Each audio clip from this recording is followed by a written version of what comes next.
Hello नमस्कार, जय हिंद साथियों। मैं उमाशंकर गुप्ता आप सभी का स्वागत करता हूं आपके अपने YouTube channel Shri Rama academy में। साथियों, आज के इस सेशन में हम लोग ध्वनि साउंड को आगे बढ़ाएंगे। ये हमारा पार्ट 2 है ध्वनि का और फिजिक्स का लेक्चर नंबर 6 है। ठीक, इसके पहले हम लोगों ने हमारे मेंस के सिलेबस के अकॉर्डिंग इतना पोर्शन खत्म कर लिया है जो कि लगभग 50-55% कवर हो चुका है। आज के लेक्चर में ध्वनि कंप्लीट हो जाएगा। ठीक, तो हमारा 55-60% सिलेबस कंप्लीट हो जाएगा। इसके अगले लेक्चर में हम लोग प्रकाश लाइट शुरू करेंगे। तो आप लोगों को आई होप मजा आ रहा होगा, समझ में आ रहा होगा। कोई भी डाउट आ रहा है तो आप लोग पूछ सकते हैं। ठीक, तो आगे बढ़ते हैं। हमारा जो ध्वनि का पार्ट 2 है इसे शुरू करते हैं। इससे पहले हम लोगों ने लास्ट सेशन में ध्वनि स्टार्ट की थी, तरंगों को विस्तार से समझा था, क्योंकि ध्वनि जो है एक तरंग है और तरंग में हमने पढ़ा था कि तरंग दो प्रकार के होते हैं, एक यांत्रिक तरंग और एक विद्युत चुंबकीय तरंग। यांत्रिक तरंग जिन्हें माध्यम की आवश्यकता होती है, विद्युत चुंबकीय तरंग जिन्हें माध्यम की आवश्यकता नहीं होती है। अब हमने यांत्रिक तरंगों में भी दो प्रकार की तरंगें पढ़ी थी, अनुप्रस्थ तरंग, अनुदैर्ध्य तरंग। अनुप्रस्थ तरंग में एग्जाम्पल हमने देखा था, जो जल की गति है, जल जो वेव बनाती है वो अनुप्रस्थ तरीके से बनाती है, वो अनुप्रस्थ तरंग उसी तरीके से किसी माध्यम में गमन करती है, संचरित करती है। और वहीं पे अनुदैर्ध्य तरंगों में हमने एग्जाम्पल देखा था साउंड, ध्वनि, जो हमारा चैप्टर चल रहा है। तो हम कह सकते हैं कि जो ध्वनि है वो यांत्रिक तरंग है और यांत्रिक में भी अनुदैर्ध्य तरंग है। क्लियर। और वहीं विद्युत चुंबकीय तरंगों में जो एग्जाम्पल देखे थे जिसको माध्यम की आवश्यकता नहीं होती है, तो उसमें एग्जाम्पल क्या था, प्रकाश की किरणें, X-rays, gamma rays, ultraviolet rays, radio waves, microwaves, है ना। ये तमाम जो हमारे एग्जाम्पल्स हैं वो इलेक्ट्रोमैग्नेटिक वेव्स, विद्युत चुंबकीय तरंगों के एग्जाम्पल्स थे। तो हम लोग आज क्या शुरू कर रहे हैं, ध्वनि की चाल, स्पीड ऑफ साउंड। क्या होगा स्पीड हमारे साउंड की, ध्वनि की, किस माध्यम में कितनी ज्यादा होगी, किस में कम होगी, इस पर चर्चा करते हैं। तो क्या है, ध्वनि एक यांत्रिक तरंग है, यांत्रिक में भी अनुदैर्ध्य तरंग है। क्लियर है, जो कि तीनों माध्यम में, ठोस, द्रव, गैस, संचरित करता है। ठोस में भी गमन कर सकता है, संचरित कर सकता है, द्रव में भी और गैस में भी। परंतु निर्वात में ध्वनि संचरित नहीं कर सकता। ध्वनि को संचरित एक स्थान से दूसरे स्थान तक संचरित करने के लिए उसे माध्यम चाहिए। क्लियर। विभिन्न माध्यमों में ध्वनि की जो चाल है वो भिन्न भिन्न होती है। मतलब ठोस में अलग चाल होगी, द्रव में अलग होगी, गैस में अलग होगी। ठोस में भी अलग अलग मटेरियल है तो अलग अलग मटेरियल में भी उसकी चाल अलग अलग होगी। तो सबसे ज्यादा जो इसका स्पीड है ध्वनि की वो किसमें होगी, तो सबसे ज्यादा स्पीड ठोस की होगी। कंफ्यूजन मत रखिएगा, गैस में सबसे कम होती है। ठीक, तो सबसे ज्यादा स्पीड होगी ठोस में, उसके बाद द्रव में और उसके बाद गैस में। क्लियर। जब ध्वनि एक माध्यम से दूसरे माध्यम में जाती है तो ध्वनि की चाल और तरंग दैर्ध्य बदल जाती है। चाल, स्पीड और उसकी तरंग दैर्ध्य लैम्डा। याद आ रहा है, हमने क्या पढ़ा था कि जो वेव की लेंथ होती है वो उसका वेवलेंथ होता है, ये जिसको लैम्डा से हमने डिनोट किया था, ये इसकी तरंग दैर्ध्य कहलाती है। ठीक, तो अगर कोई भी ध्वनि एक माध्यम से दूसरे माध्यम में संचरित होती है, एंटर करती है, तो उसकी चाल परिवर्तित हो जाएगी। क्या होगा, अगर वो सघन से विरल में जा रही है तो चाल बढ़ जाएगी, और अगर विरल से सघन में जा रही है तो चाल कम हो जाएगी, स्पीड कम हो जाएगी। तरंग दैर्ध्य भी सेम बदल जाएगा, परंतु क्या नहीं बदलेगा, तो उसकी आवृत्ति, उसकी फ्रीक्वेंसी ये नहीं बदलेगी। तो ये आपको बहुत इंपॉर्टेंट पॉइंट है, इसको याद रखना पड़ेगा कि आवृत्ति नहीं बदलती है जब माध्यम परिवर्तित होता है। ठीक, ठोसों में अगर बात करें तो धातुओं में सबसे ज्यादा जो स्पीड होती है वो एल्यूमिनियम में होती है ध्वनि की। कितनी होती है, लगभग 6420 मीटर पर सेकेंड, जो कि सर्वाधिक होता है। ठीक, एल्यूमिनियम की जगह कॉपर ले लेंगे तो स्पीड ज्यादा होगी परंतु एल्यूमिनियम से कम होगी। ठीक है। फिर उसके बाद आती है द्रव में। द्रव में भी जल में जो स्पीड होती है वो होती है 1483 मीटर पर सेकेंड, 1483 मीटर पर सेकेंड। और गैसों की बात करें, गैसों में भी, वायु में गैस भी बहुत सारे टाइप की होती है, अगर वायु में बात करें तो 332 मीटर पर सेकेंड इसकी स्पीड होती है। क्लियर है? ये आप लोग नोट डाउन कर लो। आगे बढ़ते हैं। अब देखते हैं बात क्या, आवृत्ति के आधार पर ध्वनियों के जो प्रकार हैं, फ्रीक्वेंसी के आधार पर। ठीक, तो 3 प्रकार की हैं। एक है अश्रव्य ध्वनि, इंफ्रासोनिक साउंड। दूसरा है श्रव्य ध्वनि, ऑडिबल साउंड, जो हमें सुनाई देता है। और तीसरा है पराश्रव्य ध्वनि, अल्ट्रासोनिक साउंड। अल्ट्रासोनिक जो पराश्रव्य है और अश्रव्य, ये दोनों हमें सुनाई नहीं देता है। क्लियर है? तो हमें कौन सा सुनाई दे रहा है? श्रव्य ध्वनि, ऑडिबल साउंड। तो ये किस पर आधारित है? आवृत्ति के आधार पर है। क्लियर है? तो सबसे पहले देखते हैं अश्रव्य ध्वनि। वे ध्वनियां जिनकी आवृत्ति 20 हर्ट्ज से कम परास वाली होती है। हमने क्या पढ़ा था? आवृत्ति की यूनिट जो मात्रक होती है वो हर्ट्ज होती है, हर्ट्ज होती है। ठीक, तो अगर 20 हर्ट्ज से कम आवृत्ति वाली ध्वनि है तो हम बोलेंगे कि वो अश्रव्य ध्वनि के अंतर्गत आएगा। अगर 20 हर्ट्ज से 20,000 हर्ट्ज है आवृत्ति तो हम बोलेंगे वो श्रव्य ध्वनि, ऑडिबल साउंड कहलाएगा। और अगर 20,000 हर्ट्ज से अधिक है आवृत्ति किसी भी साउंड की तो हम कहेंगे वह पराश्रव्य ध्वनि, अल्ट्रासोनिक साउंड होगा। ठीक, तो इसमें और भी पॉइंट्स देखते हैं। अश्रव्य में ये याद रखोगे 20 हर्ट्ज से कम, 20 हर्ट्ज से 20,000 हर्ट्ज और 20,000 हर्ट्ज से ज्यादा। क्लियर? तो इसके अंदर और देखिए, मनुष्य इस आवृत्ति की ध्वनियों को नहीं सुन सकता है, ये मैंने अभी बताया। इस प्रकार की तरंगे बहुत बड़े आकार की वस्तु या ध्वनि स्रोतों से उत्पन्न होती है। बहुत बड़े बड़े स्रोत होते हैं, बहुत बड़े बड़े जो वस्तुएं होती हैं उनसे ये साउंड अपने आप निकलता है। और एक एग्जांपल गैंडा है जो कि 5 हर्ट्ज तक की आवृत्ति उत्पन्न करता है और सुन भी पाता है। तो ये एग्जांपल भी आप याद रखोगे। और साथ ही साथ भूकंप का एग्जांपल भी याद रखोगे। जो पृथ्वी से जो रेस निकल रही हैं, जिस आवृत्ति की निकलती हैं, जो तरंगे उत्पन्न करती है भूकंप में, वो भी कौन सी तरंगे होती हैं? अश्रव्य ध्वनि होती है। आप लोगों को सुनाई नहीं देता है, हम लोगों को सुनाई नहीं देता है, परंतु जानवर जो होते हैं जैसे कुत्ते वगैरह, उनको ये ध्वनियां सुनाई पड़ जाती हैं, जिसकी वजह से वो भौंकना चालू करते हैं भूकंप आने से पहले। ठीक है, तो भूकंप के समय पे पृथ्वी से ऐसी तरंगे उत्पन्न होती हैं। कैसी तरंगे? अश्रव्य ध्वनि की। तो आपको ये डेफिनेशन पता होगा, आपको ये परास पता होगा कि 20 हर्ट्ज से कम, और ये एग्जाम्पल वगैरह, तो आप ये पूरा 3 मार्कर में आराम से या 5 मार्कर में लिख सकते हो। ठीक, अब आती है बात श्रव्य ध्वनि की। वे ध्वनियां जिनके लिए मनुष्य के कान सुग्राही होते हैं, मतलब हम सुन पाते हैं, हाँ, हमारे कान जो है सुग्राही होते हैं, वह श्रव्य ध्वनियां कहलाती हैं। इनका जो परास होता है आवृत्ति 20 हर्ट्ज से 20,000 हर्ट्ज होता है। उसके बाद श्रव्य ध्वनियों की यह आवृत्ति जो है मनुष्य की श्रवण परास कहलाती है। तो ये क्वेश्चन 3 मार्कर में आ सकता है। मनुष्य की श्रवण परास, तो आप ये 3 पॉइंट सारे दे सकते हो। क्या क्या? कि यह आवृत्ति के आधार पर ध्वनि का एक प्रकार है जिसकी जो रेंज होती है वो 20 हर्ट्ज से 20,000 हर्ट्ज होती है आवृत्ति। और इसी ये जो ध्वनि है ये मनुष्य के कान जो है सुग्राही होते हैं, मतलब मनुष्य जो है इस आवृत्ति की ध्वनि को सुन पाता है इजिली। नोट डाउन कर लो। बात करते हैं पराश्रव्य ध्वनि की, अल्ट्रासोनिक साउंड की। तो आप लोगों ने एग्जांपल सुना होगा, अल्ट्रासोनिक कराने वाले हैं, है ना, अल्ट्रासोनोग्राफी वगैरह मेडिकल में, है ना, बॉडी के अंदर की सारी चीजें पता करने के लिए, है ना। जब कोई न्यू बेबी बॉर्न होने वाला होता है तो वो भी अल्ट्रासोनोग्राफी से उसकी हलचल वगैरह देखा जा सकता है। ठीक है, तो ये सब कौन सी ध्वनियां है? अल्ट्रासोनिक साउंड के द्वारा इसे यूज किया जाता है। तो यहां पर देखो 20,000 हर्ट्ज से अधिक आवृत्ति होगी, परास होगी। मनुष्य के कान इन ध्वनियों के लिए सुग्राही नहीं है। एग्जाम्पल में डॉल्फिन और चमगादड़ बहुत इंपॉर्टेंट है। डॉल्फिन और चमगादड़ पराश्रव्य ध्वनियां उत्पन्न करते हैं और उसे सुन भी पाते हैं। इसके अलावा एक मछली है, कौन सी?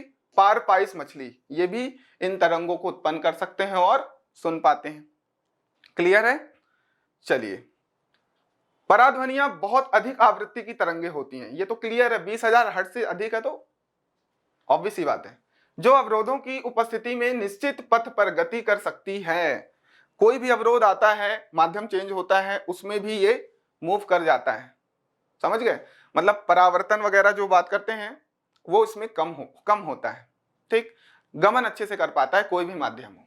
चलिए एग्जाम्पल, कल कारखानों की चिमनियों को कालिक हटाने में, मतलब जो कारखाने वगैरह होती हैं उसमें बहुत धुआं वगैरह होता है ना, कोयले वगैरह जलाई जाती हैं, तरह तरह की चीजें, जिससे कि चिमनियों में क्या हो जाता है, एक लेयर बन जाती है कालिक की, काली काली, उसे अल्ट्रासोनिक साउंड के द्वारा साफ किया जाता है। और महंगे जो अपने कपड़े हैं उनको भी इसी से साफ किया जाता है, क्योंकि धोने पर वो खराब हो जाएंगे कपड़े।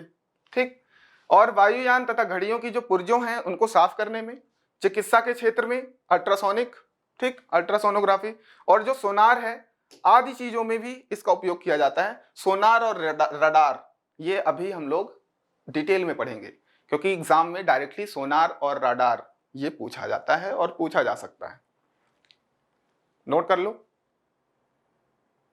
तो आवृत्ति के आधार पर हमारी ध्वनियां खत्म हो गई। अब आती है बात ध्वनि की तीव्रता। ठीक, कि ध्वनि कितना तीव्र है, कितना तेज है, कितना तीव्र है। तो इंटेंसिटी की अगर आती है तो आप लोग 5 मार्कर में इसे बहुत आराम से लिख सकते हो। ठीक, क्या होती है इंटेंसिटी, क्या होती है तीव्रता किसी ध्वनि की? तो एकांक क्षेत्रफल से 1 सेकंड में गुजरने वाली ध्वनि की ऊर्जा ध्वनि की तीव्रता कहलाती है, इंटेंसिटी ऑफ साउंड कहलाती है। क्या एकांक क्षेत्रफल में, ये एकांक क्षेत्रफल है, इससे 1 सेकंड में जितनी ऊर्जा ध्वनि की निकल रही है, इसमें से एकांक क्षेत्रफल में से 1 सेकंड में जितनी ऊर्जा ध्वनि की निकल रही है उसी को हम क्या बोलेंगे, ध्वनि की तीव्रता। ठीक, तो आप क्या बोलोगे, एकांक क्षेत्रफल से 1 सेकंड में गुजरने वाली ध्वनि ऊर्जा को ध्वनि की तीव्रता, इंटेंसिटी ऑफ साउंड कहते हैं। अब जो ध्वनि की तीव्रता की इकाई है, मतलब मात्रक, वो किसमें है, डेसिबल है, डीबी, डेसिबल में इसे मेजर किया जाता है, ये आप लोग ध्यान रखोगे। ठीक, उसके बाद मनुष्यों के लिए शोर की जो सह सीमा है वो 80 से 85 डीबी है।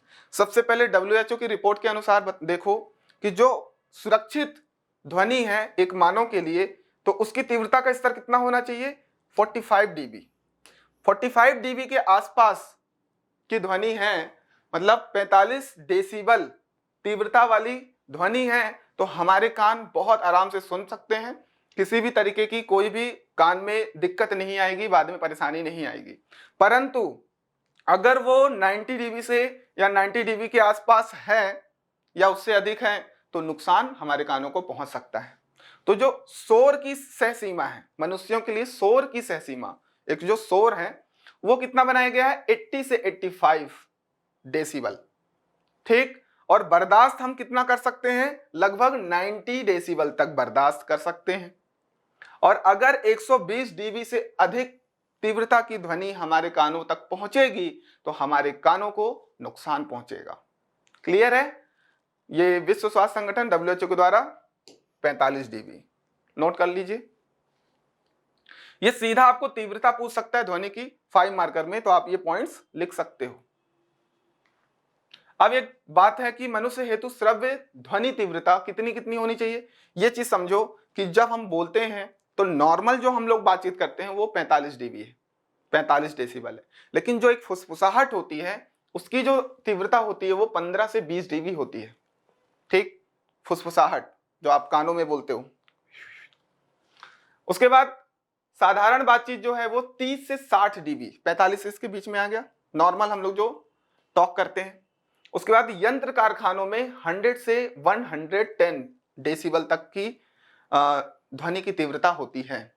और इसके बाद जो लास्ट पॉइंट है, जेट विमान में 140 से लेकर के 150 तक।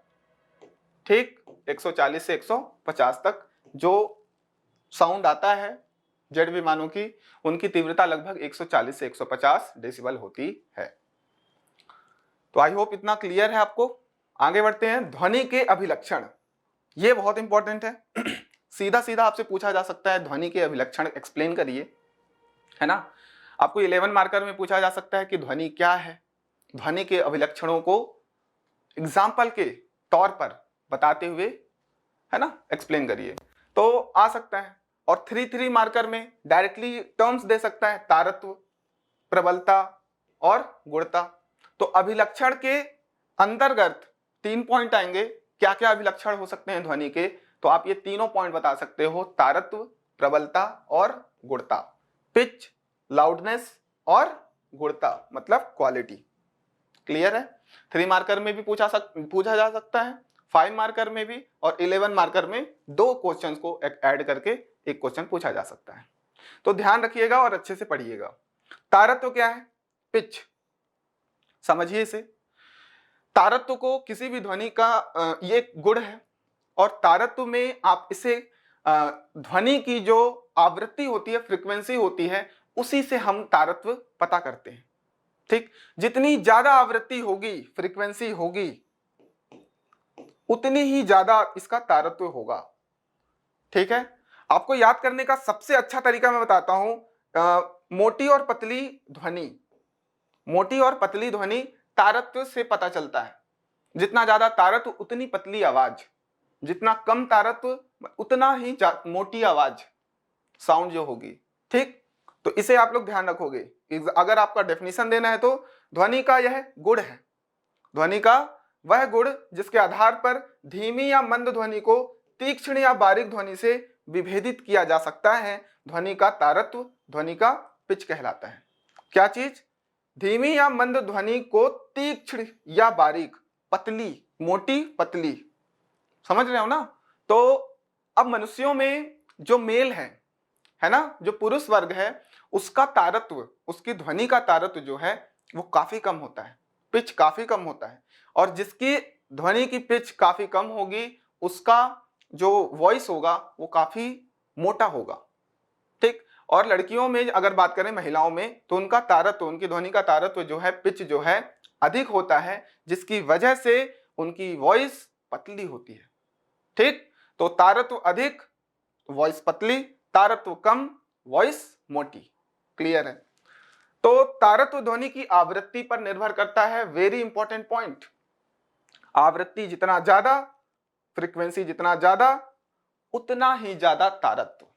ठीक, आवृत्ति अधिक होगी तो ध्वनि का तारत्व भी अधिक होगा। पुरुषों की ध्वनि जो है मोटी होगी तो तारत्व कम होता है, तभी मोटी होती है, और महिलाओं की पतली व बारीक होती है, इसका मतलब है तारत्व उसका अधिक होगा। इसे कुछ इस तरीके से समझो कि सर आवृत्ति ज्यादा कम कैसे होता है।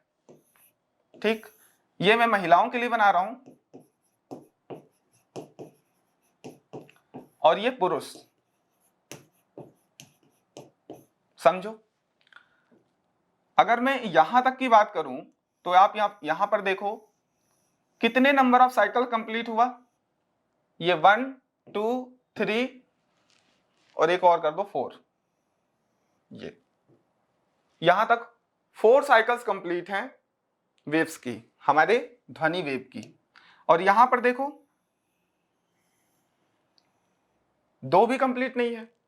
यहां पर इसका जो लैम्डा है, तरंग दैर्ध्य जो है वो काफी बड़ा है, और इसका लैम्डा जो है काफी कम है। मतलब इतने समय में इसने काफी नंबर ऑफ साइकिल्स कंप्लीट किया, 4 नंबर ऑफ साइकिल कंप्लीट किया, और इसने सिर्फ 1 या 1.5 किया। तो कह सकते हैं कि इसकी फ्रीक्वेंसी कम है और इसकी फ्रीक्वेंसी क्या है, ज्यादा है। फ्रीक्वेंसी हमने क्या पढ़ा था, 1 सेकंड में नंबर ऑफ साइकिल्स, कितना कंप्लीट साइकिल हो रहा है 1 सेकंड में, वो हमारी आवृत्ति कहलाती है। ठीक, तो यहां पर देखो इसकी आवृत्ति ज्यादा है, नंबर ऑफ साइकिल्स ज्यादा है, और यहां पर आवृत्ति कम है। तो ये हो गया आवृत्ति कम, जिससे कि हम लोग बोल सकते हैं तारत्व कम होगा, और इसमें जो है तारत्व ज्यादा होगा। क्लियर है? नोट कर सकते हो। ठीक, पुरुषों के लिए तारत्व कम, महिलाओं के लिए तारत्व ज्यादा। आगे बढ़ते हैं। अब आती है बात प्रबलता, लाउडनेस, वॉइस कितनी लाउड है। लाउड मतलब कितनी ऊंची है, कितनी धीमी है। ठीक, तो ध्वनि का यह गुण जिसके कारण ध्वनि तेज या धीमी सुनाई देती है, और तारत्व में पतली मोटी याद रखना है, लाउडनेस में तेज या धीमी सुनाई देती है, ये याद रखना है। क्लियर है? यही इसकी प्रबलता कहलाती है, यही इसकी लाउडनेस कहलाती है।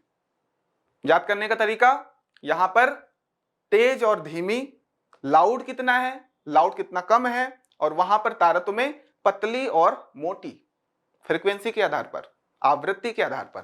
ठीक, ध्वनि की प्रबलता उसकी तीव्रता पर निर्भर करती है। यहां पर तीव्रता मतलब वो डेसिबल वाली चीज है कि हमको 45 डेसिबल तक अच्छे से सुनाई देता है। क्लियर? उसके बाद 80 के ऊपर, 90 के ऊपर, 90 डेसिबल के ऊपर ये हमारी सह सीमा के बाहर चला जाता है और हमें हमारे कानों को नुकसान भी पहुंच सकता है। आगे बात करते हैं गुणता, क्वालिटी। ये क्या होती है? यह भी ध्वनि की एक क्वालिटी है, एक गुण है, ध्वनि का एक गुण है, जिसमें अगर अभी हम लोग जो बात कर रहे थे फ्रीक्वेंसी और तीव्रता की, ठीक, आवृत्ति और तीव्रता की, तो दो वॉइस अगर हमारे पास आ रही है, दो साउंड आ रहा है, दोनों की तीव्रता और दोनों की आवृत्ति सेम है, दोनों की सुन लो अच्छे से, अगर तीव्रता और आवृत्ति दोनों सेम है तो भी हम कंपेयर करके बता सकते हैं कि हमारी ध्वनि कौन सी बेटर है। समझ गए? तो जो ये कंपैरिजन किया जा रहा है वही हमारी बताई जाती है कि क्वालिटी। हम बोलते हैं ना कि गुड क्वालिटी की वॉइस आ रही है, बैड क्वालिटी की वॉइस आ रही है, और दोनों जो साउंड आ रहे हैं दोनों की तीव्रता सेम है, दोनों की फ्रीक्वेंसी मतलब आवृत्ति सेम है, फिर भी हम कंपेयर करके बता सकते हैं कि ध्वनि अलग अलग है। तो ये चीज कैसे बताई जाती है? ध्वनि की गुणता, क्वालिटी की वजह से। तो आप देख सकते हो ध्वनि का वह गुण जिसके कारण समान आवृत्ति तथा समान तीव्रता वाली ध्वनि में अंतर प्रतीत किया जा सकता है, यही ध्वनि की गुणता कहलाती है। तो ये क्या चीज, हमारे कौन से पॉइंट्स थे? ये थे हमारे ध्वनि के अभिलक्षण, जिसमें हमने 3 पॉइंट पढ़ा, तारत्व पिच, प्रबलता लाउडनेस और गुणता क्वालिटी। नोट कर सकते हो आप। इसके बाद आती है बात प्रतिध्वनि इको की। प्रतिध्वनि, आप लोग इको बहुत बोला होगा, आप लोगों ने कॉलिंग पे ज्यादातर बोला होगा कि आपकी वॉइस इको कर रही है, मतलब गूंज रही है। कट करके वापस से लगाइए। तो ये गूंजना कैसे होता है? ये प्रकाश के परावर्तन जैसे होते हैं ना, कि वापस से प्रकाश की किरणें आई, टकरा करके सेम मीडियम में आ गई, वैसे ध्वनि का भी परावर्तन होता है। अभी हम लोग पढ़ेंगे ध्वनि का परावर्तन, रिफ्लेक्शन ऑफ साउंड। तो ध्वनि के परावर्तन के कारण उसी प्रकार के शब्द पुनः सुनाई देते हैं, इसे प्रतिध्वनि इको कहते हैं। इसे प्रतिध्वनि इको कहते हैं। परावर्तन के कारण ध्वनि के हमें सेम साउंड, सेम शब्द वापस से सुनाई देते हैं, तो हम इसे प्रतिध्वनि कहते हैं। एग्जाम्पल में आप लोगों ने खाली रूम आप लोग देखे होंगे, उसमें कुछ भी बोलते हो तो आवाज आपकी गूंजती है, आपकी जो वॉइस है वो रिपीट होती है। और अगर आपकी मतलब जो श्रोता है और जहां रिफ्लेक्ट होने वाला जो आपकी दीवार या कोई भी वस्तु है, उनके बीच का जो डिस्टेंस है अगर 17 मीटर है या उससे अधिक है, तो हमें शब्द रिपीट होता हुआ सुनाई देगा। 17 मीटर तक या 17 मीटर से ज्यादा होगा। एग्जाम्पल में और भी खाली रूम बता दिया, और आपके घर हैं चारों तरफ, बीच में गैप है, उसके बाद आप पहाड़ों वगैरह में जाते हो, आवाज देते हो, अपना नाम देते हो, किसी का रमेश, सुरेश, तो आप कैसे वॉइस कैसे आता है? रमेश जैसे चिल्लाया आपने, रमेश रमेश रमेश रमेश, ये जो वॉइस आपने एक बार बोला लेकिन वहां पे 4 बार आपको सुनाई दिया, ये कैसे हुआ? ये बिकॉज ऑफ प्रतिध्वनि, बिकॉज ऑफ इको हुआ। ये हमारे साउंड के रिफ्लेक्शन, हमारे ध्वनि के परावर्तन की वजह से हो रहा है। ठीक, इसे आप लोग नोट कर सकते हो। ये याद रखना, श्रोता और परावर्तक पृष्ठ के बीच में न्यूनतम दूरी कितनी होनी चाहिए? 17 मीटर। ठीक, आगे ये प्रतिध्वनि सीधे 3 मार्कर 5 मार्कर में पूछा जा सकता है। ये हमारे सिलेबस में डायरेक्टली दिया हुआ है। संगीत, शोर, तो आप लोग इसे ध्यान दोगे। संगीत क्या है? जो हमारे कानों को बहुत अच्छा फील कराए, और शोर क्या है? जो हमारे कानों को अच्छा फील ना कराए। ठीक, मतलब यहां पर कुछ इस तरीके की नियमित कंपन होंगी, और यहां पर क्या होगा? अवांछनीय तीव्रता वाला जो ध्वनि आएगा उसे को हम लोग शोर बोलेंगे। अवांछनीय अगर तीव्रता वाले ध्वनि आ रही हैं, अवांछनीय तीव्रता मतलब पहली बात तो तीव्रता हमने पढ़ लिया, तीव्रता को हम लोग किसमें, डेसिबल में डिनोट करते हैं या मेजर करते हैं, और 45 डेसिबल तक हम लोग अच्छे से सुन सकते हैं, सह सीमा हमारी 90 है। ठीक, तो अलग अलग, अब शोर भी जैसे होता है तो बच्चे क्लास रूम में शोर करते हैं तो आप लोग बोलते हो शोर मत करो, तो क्या हो रहा है, अलग अलग बच्चे अलग अलग तीव्रता के साउंड उत्पन्न कर रहे हैं, वो मिक्स होकर के क्या हो रहा है, एक शोर बन रहा है। परंतु अगर हम किसी वाद्य यंत्र को कंपन कराते हैं तो वहां से सुव्यवस्थित कंपन होता है, तो वहां से जो साउंड ध्वनि निकलती है वो हमारे कानों को बहुत अच्छा फील कराती है। तो इसी को हम लोग क्या बोलते हैं, संगीत या फिर सुस्वर ध्वनि। तो नोट कर सकते हो, ऐसी ध्वनि जो कर्णप्रिय हो सुस्वर ध्वनि या संगीत कहलाती है। इस प्रकार की ध्वनि किसी वस्तु के नियमित कंपनों जो एक दूसरे से निश्चित संबंध रखते हैं के फलस्वरूप उत्पन्न होती है, उन्हीं को हम लोग सुस्वर या ध्वनि जो संगीत है वो कहलाती है। विभिन्न वाद्य यंत्रों के कंपन सुस्वर ध्वनि के उदाहरण हैं। ठीक, उसके बाद शोर में ऐसी ध्वनि जो कानों को अप्रिय लगे शोर कहलाती है, अथवा अवांछनीय तीव्रता वाली ध्वनि ही शोर कहलाती है। आप डायरेक्टली डेफिनेशन लिख सकते हो, अवांछनीय तीव्रता वाली ध्वनि ही शोर कहलाती है। शोर की सह सीमा 80 to 85 डेसिबल 90 तक कर सकते हैं। शोर को बर्दाश्त कब तक कहां तक किया जा सकता है, 90 तक। ठीक, ये आप एग्जाम्पल भी दे सकते हो, यहां पर भी एग्जाम्पल दे सकते हो। ठीक, फिर उदाहरण देखें तो भीड़ की आवाज एक शोर है, उसके बाद कारखानों की मशीनों की आवाज शोर है। क्लियर, और अगर कोई गाना वगैरह गा रहा है तो वो सुस्वर के अंदर आता है क्योंकि हमारे कानों को अच्छा फील कराती है। ठीक, आगे ध्वनि का परावर्तन, बहुत important topic, reflection of sound. जिस तरीके से प्रकाश का रिफ्लेक्शन होता है, परावर्तन होता है, सेम वैसे ही ध्वनि का भी रिफ्लेक्शन परावर्तन होता है। प्रकाश का परावर्तन कैसे होता है, हम लोग प्रकाश में अच्छे से पढ़ेंगे कि जब कोई भी एक मीडियम से रे आती है, किरण आती है, तो आगे किसी दूसरे माध्यम में मतलब माध्यम आने पर उससे टकरा जाती है और टकरा करके सेम मीडियम में चली जाती है। सेम मीडियम में अगर वायु है हमारा माध्यम तो वायु में वापस लौट के चली जाती है, यही हमारा परावर्तन कहलाता है। सेम ये प्रकाश के लिए किया था, और अगर ये ध्वनि है तो ये ध्वनि के लिए भी लागू होगा। परावर्तन में जो नियम हम पढ़ेंगे वही नियम यहां पर भी लागू होगा। ठीक, यहां पर नियम नहीं पूछेगा, परावर्तन में आपके जो प्रकाश वाला चैप्टर है वहां पर नियम पूछा जाएगा। ठीक, तो यहां पर आप देखोगे प्रकाश की तरह ध्वनि में भी परावर्तन की घटना होती है। ध्वनि जो है द्रव और ठोस में, द्रव या ठोस की सतह से परावर्तित होती है। एयर में तो वो आगे बढ़ता ही जा रहा है। ठीक, तो अगर एयर से आगे कोई अगर जल आ गया, कांच का ग्लास आ गया या कोई भी मटेरियल आ गया तो उसमें क्या होगा, ध्वनि टकरा करके वापस आ सकती है और आती है, तो उसी को परावर्तन कहते हैं, और इंटर भी कर जाती है। ठीक है, अगर परावर्तन हो रहा है तो सुन सकते हैं, तो ध्वनि का परावर्तन होगा। जब कोई तरंग किसी समांगी माध्यम में चल करके अन्य माध्यम की परिसीमा से टकराकर वापस लौटता है, उसी को हम लोग क्या बोलते हैं, तरंगों का परावर्तन। ये आप डेफिनेशन लिख सकते हो, ये बहुत अच्छा डेफिनेशन है, डेफिनेशन लिख सकते हो। समांगी माध्यम, जैसे एयर एक समांगी माध्यम है, यहां से जा रहा है, अब किसी दूसरे माध्यम, कोई जैसे ये हमारा बोर्ड आ गया, दूसरा माध्यम आ गया, इसकी जो सीमा है, सीमा से टकरा करके, परिसीमा से टकरा करके वापस वायु में लौट करके आ गया, इसे हम लोग परावर्तन, रिफ्लेक्शन ऑफ साउंड कहते हैं। ध्वनि के परावर्तन के कुछ उपयोग हैं, एक तो सोनार और एक रडार। ये इंपॉर्टेंट है और ये पूछा जाता है, मैं आपको पहले भी बताया हूं।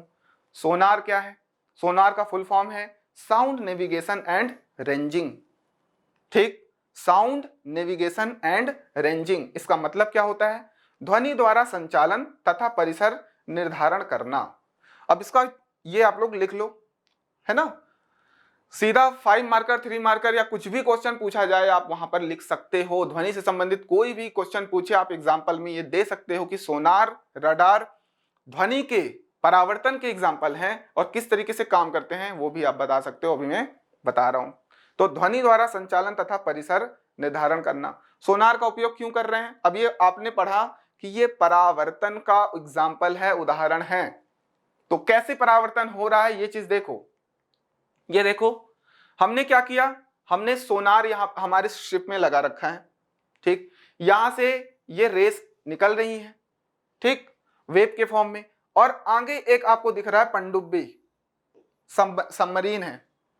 इससे आया, टकराया, टकराने के बाद पुनः इसके पास आएगा, उसको रीड करेंगे। रीड करने से हमको पता चलेगा कि सामने कोई वस्तु है और यहां पर जो ये परावर्तन हो रहा है यह कितने समय में हो रहा है और कितनी समय मतलब कितना जल्दी ये टकरा करके वापस पहुंचा, ठीक।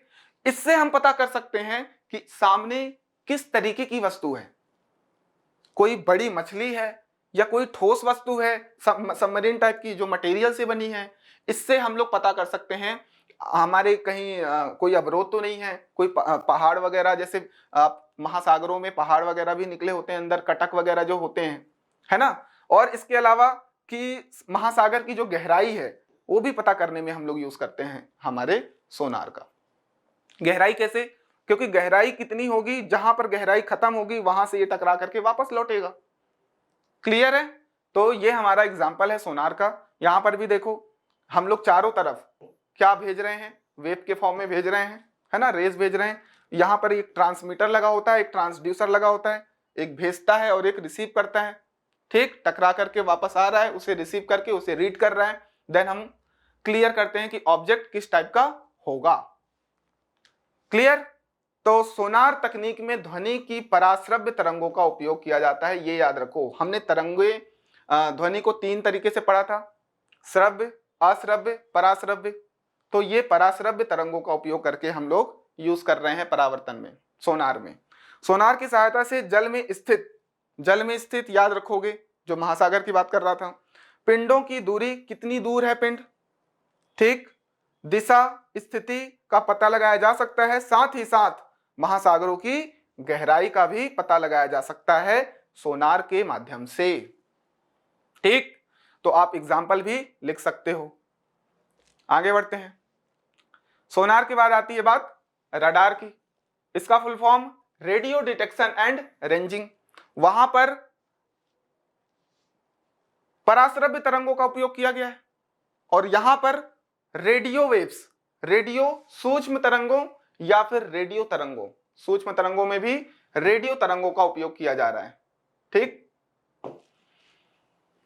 ये याद रखोगे, रडार का full form radio detection and ranging, अर्थात रेडियो संसूचन एवं सर्वेक्षण।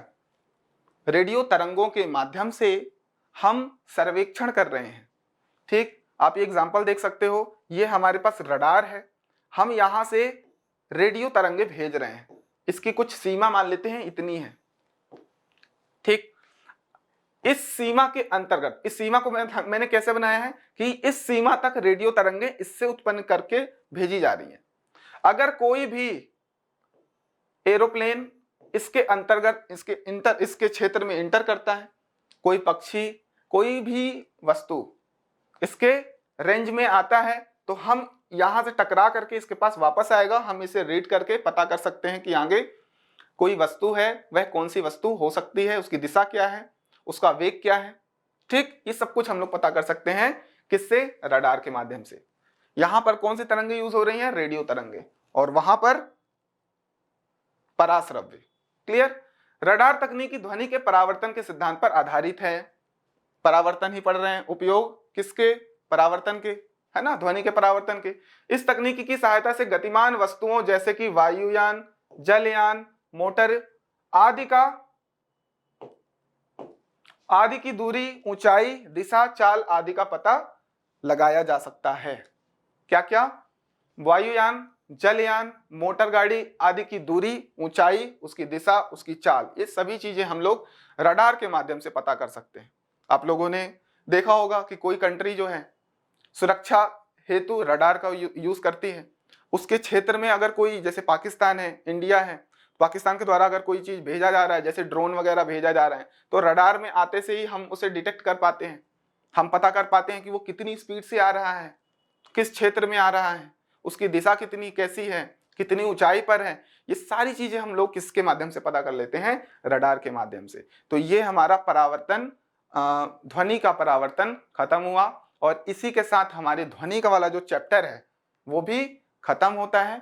ठीक, आप लोग हमारे टेलीग्राम चैनल से जुड़ जाइए, जहां पर डेली क्विज वगैरह कराया जाता है, करंट अफेयर की चीजें और तमाम चीजें आपको प्रोवाइड की जाती है। अन्य सोशल मीडिया से भी आप लोग जुड़ सकते हैं। कोई भी दिक्कत परेशानी हो आप लोग कमेंट में पूछ सकते हो। ठीक, और डायरेक्टली आप लोग टेलीग्राम पे भी पूछ सकते हो। ठीक है, तो आई होप आप लोगों को ये सेशन भी पसंद आया होगा, है ना। अगर आया है तो ज्यादा से ज्यादा लाइक और शेयर करिए। हालांकि मैं बोलता नहीं हूं, पर आप लोग इस श्री रमा एकेडमी परिवार को बढ़ाइए ताकि मैं बेस्ट कंटेंट आप लोगों के लिए लाऊं और सिलेबस पूरा कंप्लीट फ्री ऑफ कॉस्ट आप लोगों को दूं। ठीक, तो इसी के साथ आप लोग अपना ख्याल रखिए, स्वस्थ रहिए, मस्त रहिए, प्यार बनाए रखिए।